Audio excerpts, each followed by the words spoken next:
Hello friends, नमस्ते। मैं रणवीर सिंह आप सभी का एक बार फिर से हमारे इस चैनल में बहुत बहुत स्वागत है। तो दोस्तों, आज हम इस वीडियो में बात करेंगे मुख्यमंत्री उद्यमी योजना 2025 के बारे में। जैसा कि दोस्तों आप सभी ने सुना ही होगा कि मुख्यमंत्री युवा उद्यमी योजना 2025 जो कि हाल ही में सरकार द्वारा इस योजना का शुभारंभ किया गया है। तो दोस्तों, अब हर बेरोजगार युवा को यूपी सरकार देगी 5 लाख तक का, जो कि दोस्तों 100% ब्याज मुफ्त लोन। उसमें दोस्तों आपको 10% का सब्सिडी भी सरकार की तरफ से दिया जाएगा। जो भी बेरोजगार युवा हैं, अपना स्वयं का रोजगार स्टार्ट करना चाहते हैं, इन्हें खुद अपने पैरों पे खड़ा होना चाहते हैं, तो सरकार उन युवाओं के लिए 5 लाख तक का मुफ्त ब्याज यानी 0%, यहाँ पे आपको किसी प्रकार का कोई ब्याज लगने वाला नहीं है। और आप किस प्रकार से यहाँ पे दोस्तों 5 लाख तक का मुफ्त में ब्याज ले सकते हैं। और दोस्तों 10% का यहाँ पे आपको सब्सिडी भी सरकार की तरफ से दिया जाएगा। तो दोस्तों इस प्रकार से कुछ पोर्टल रहने वाला है जो कि उद्यमी योजना का, जो कि इस प्रकार से आप देख पाएंगे। इसमें कौन कौन से व्यक्ति फॉर्म अप्लाई कर पाएंगे, जो भी युवा हैं कौन कौन से युवा यहाँ पे फॉर्म अप्लाई कर पाएंगे, क्राइटेरिया क्या रहने वाली है, और यहाँ पे डॉक्यूमेंट्स क्या क्या लगने वाले हैं, कौन कौन सी फॉर्मेलिटी आपको यहाँ पे जो कि अदा करनी होगी या दोस्तों आपको यहाँ पे देनी होगी, तो सभी के बारे में हम विस्तार से इस वीडियो में जानेंगे। तो चलिए वीडियो को शुरू कर लेते हैं। तो दोस्तों सबसे पहले यहाँ पे योजना की मुख्य विशेषताएं जो कि हैं, हम उसके बारे में चर्चा करेंगे। यहाँ पे आप देख पाएंगे जो मुख्य क्या विशेषताएं हैं उसके बारे में हम जानेंगे। तो दोस्तों वीडियो में अंत तक बने रहेगा, लास्ट तक हम सारा स्टेप बाय स्टेप सारा कुछ बताएंगे। तभी यहाँ पे आप लोन जब भी अप्लाई कर पाएंगे जब आपको सारा टर्म एंड कंडीशन मालूम होगा।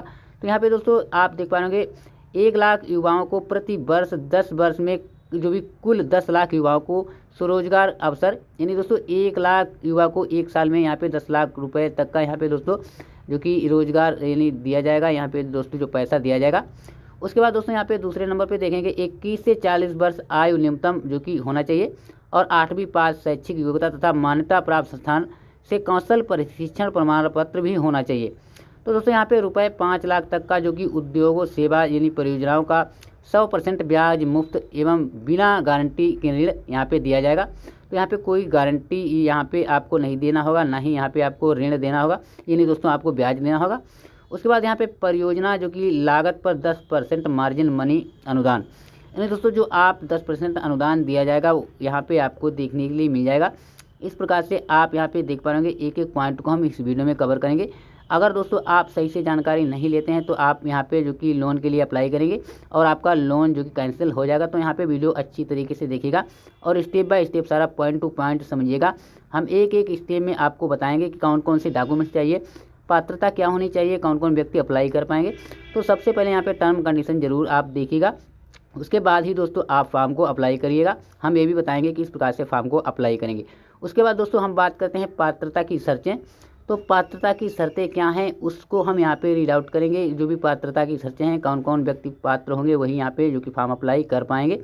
तो दोस्तों यहाँ पे नंबर 1 पे हम देखेंगे दोस्तों आयु जो कि होना चाहिए 21 से 40 वर्ष। जो आवेदक है बेरोजगार युवा है उसकी उम्र 21 से 40 वर्ष होनी चाहिए। उसके बाद दोस्तों शैक्षणिक योग्यता के बारे में बात करें तो यहाँ पे योग्यता कितनी होनी चाहिए, तो न्यूनतम 8वीं पास या समकक्ष। अगर दोस्तों कक्षा 8वीं पास हैं आप तब भी यहाँ पे लोन के लिए अप्लाई कर सकते हैं और यहाँ पे लोन आसानी से प्राप्त कर सकते हैं। और उसके अलावा आपके पास कोई डिग्री है, डिप्लोमा है, तो भी आप यहाँ पे अप्लाई कर सकते हैं। उसके बाद दोस्तों यहाँ पे विश्वकर्मा श्रम सम्मान योजना, ODOP यानी प्रशिक्षण योजना, SC ST OBC प्रशिक्षण योजना, उत्तर प्रदेश कौशल विकास मिशन के अंतर्गत प्रशिक्षित अथवा किसी अन्य प्राप्त शैक्षिक संस्थान से स्किल संबंधित सर्टिफिकेट होना चाहिए। डिग्री या डिप्लोमा आदि भी यहाँ पे दोस्तों प्राप्त होना चाहिए।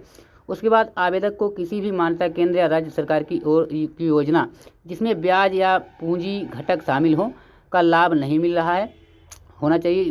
PM स्वनिधि योजना, दोस्तों आप इसमें किसी प्रकार से आप पहले से फॉर्म अप्लाई कर चुके हैं तो यहाँ पे आपको लोन नहीं मिलेगा, जैसे PM स्वनिधि हो गया या दोस्तों कोई और अन्य जो सरकार की स्कीमें निकलती हैं उसमें आपने पहले से यहाँ पे लोन लिया है तो यहाँ पे आपको इस योजना के तहत जो कि लोन नहीं दिया जाएगा।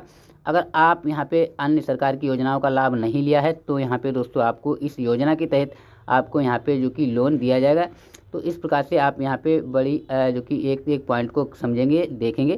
तो दोस्तों आपने अगर कहीं और से लोन लिया है सरकार की स्कीम से या सरकार की कोई अन्य स्कीम से, तो यहाँ पे आपको फॉर्म अप्लाई नहीं करना है, आप यहाँ पे जो कि पात्र नहीं होंगे। उसके बाद दोस्तों यहाँ पे हम पात्रता और शर्त के बारे में जान लेते हैं, क्या क्या पात्रता होनी चाहिए, क्या क्या सरकार ने शर्त रखी हुई हैं, कंडीशंस रखी हुई हैं। तो यहाँ पे इस प्रकार से आप देख पाओगे। सबसे पहले नंबर पे आवेदक उत्तर प्रदेश का मूल निवासी होना चाहिए एवं उसकी आयु 18 वर्ष से 40 वर्ष तक होनी चाहिए।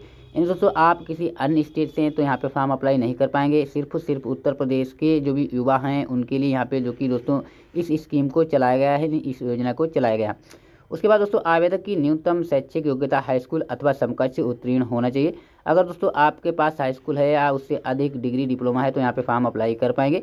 नंबर 3 पे बात करते हैं, आवेदक को किसी भी राष्ट्रीय बैंक, वित्तीय संस्थान, सरकारी संस्था इत्यादि का जो चूक करता नहीं होना चाहिए। तो दोस्तों आपने अगर पहले से कहीं लोन लिया है और आपने उसे अदा नहीं किया है या चूक हुई है तो वहाँ पर उस केस में भी आपको यहाँ पे लोन नहीं दिया जाएगा।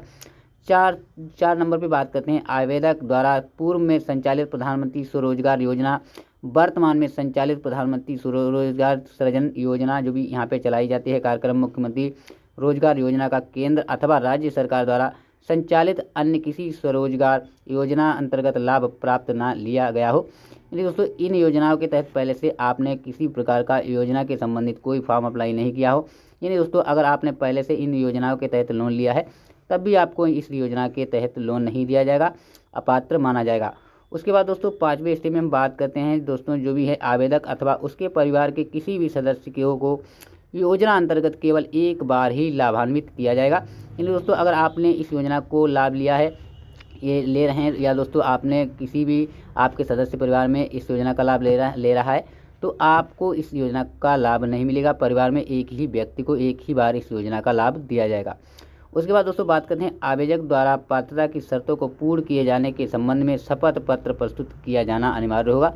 यानी दोस्तों जो भी है यहाँ पे आपको एक शपथ पत्र जो कि लगाना होगा, उसमें सारा कुछ आपको यहाँ पे पात्रता की शर्तें हैं जो भी है यहाँ पे आपको शपथ पत्र में लगाना अनिवार्य होगा, तभी आप यहाँ पे जो कि एलिजिबल हो पाएंगे। तो दोस्तों इस प्रकार से आप एक बार रीड आउट करिएगा, सारा कुछ स्टेप बाय स्टेप शर्तें पात्रता को यहाँ पे आपको रीड आउट कर लेना है। तो चलिए दोस्तों हम बात करते हैं योजना है तो आवश्यक दस्तावेज के बारे में। तो यहाँ पे कौन कौन से दस्तावेज लगने वाले हैं, कौन कौन से यहाँ पे डॉक्यूमेंट्स लगने वाले हैं। तो यहाँ पे दोस्तों कौशल दस्तावेज के बारे में सबसे पहले हम बात करते हैं। तो यहाँ पे दोस्तों कौशल प्रमाण पत्र, प्रशिक्षण प्रमाण पत्र, कंप्यूटर प्रशिक्षण प्रमाण पत्र, या दोस्तों यहाँ पे आपके पास जो भी RTI से जो भी प्रशिक्षण प्राप्त किया हो उसको यहाँ पे आपको लगा देना है। यानी यहाँ पे दो डॉक्यूमेंट लगने वाले हैं। तो इस प्रकार से कुछ रहने वाला है। उसके बाद दोस्तों परियोजना दस्तावेज में आपको एक परियोजना रिपोर्ट को भी यहाँ पे लगाना है। इस प्रकार से आप देख पा रहे हैं जो परियोजना की रिपोर्ट है यहाँ पे परियोजना रिपोर्ट लगाना है। उसके बाद दोस्तों GST और यहाँ पे दोस्तों उद्यम सर्टिफिकेट यहाँ पे दोस्तों आपको जो कि वैकल्पिक है, यहाँ पे आपको कंपलसरी नहीं है। यहाँ पे दोस्तों आपको परियोजना रिपोर्ट ही लगानी है, परियोजना का रिपोर्ट यहाँ पे लगाना होगा। उसके बाद दोस्तों आप नीचे की तरफ स्क्रॉल करेंगे तो यहाँ पे बहुत सारे जो कि यहाँ पे स्वयं का दस्तावेज दिया गया है। तो यहाँ पे स्वयं का दस्तावेज क्या क्या लगने वाला है। तो यहाँ पे स्वयं का दस्तावेज जैसा कि आप देख पा रहे पैन कार्ड आपके पास होना चाहिए, पैन कार्ड लगने वाला है। दिए गए पते पर कब से निवास कर रहे हैं, पार्षद, ग्राम प्रधान, जो भी वार्ड मेंबर द्वारा निर्गत किया हुआ यहाँ पे प्रमाण पत्र देना होगा। यानी निवास प्रमाण पत्र आपको यहाँ पे देना होगा।